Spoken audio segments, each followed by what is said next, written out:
From the first of Jim Comey's 9 one-on-one interactions with President Trump to the last, less than a month before his firing, testimony that lays out a story of loyalty pledges, potentially damning requests, and a president infuriated by the FBI director's refusal to say publicly he wasn't under investigation. During a phone call, he said it, and then during another phone call, he said it. So he said it once at dinner, and then he said it twice during phone calls. Did you call him? In one case, I called him. In one case, he called me. And did you ask, am I under investigation? I actually asked him, yes. I said, if it's possible, would you let me know, am I under investigation? He said, you are not under investigation. Comey describing an Oval Office meeting with Mr. Trump and other counterterrorism officials, where all but Comey were dismissed. I want to talk about Michael Flynn, Comey quotes the president as saying, referring to his recently fired national security advisor. I hope you can see your way clear to letting this go. To letting Flynn go, Comey says Trump told him. He's a good guy. I hope you can let this go.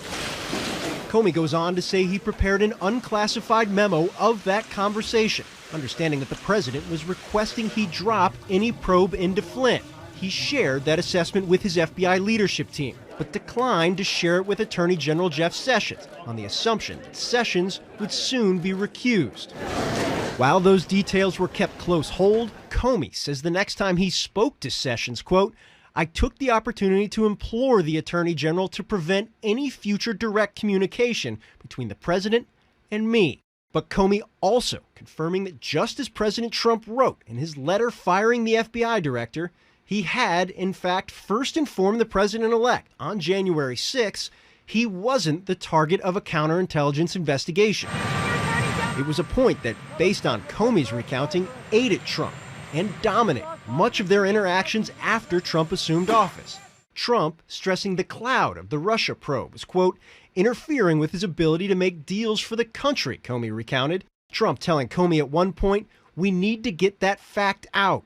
At another, saying explicitly he hoped I could find a way to get out that he wasn't being investigated. Comey, in his testimony, making clear one of the primary reasons he would not say Trump wasn't being investigated publicly. Quote, most importantly, because it would create a duty to correct, should that change.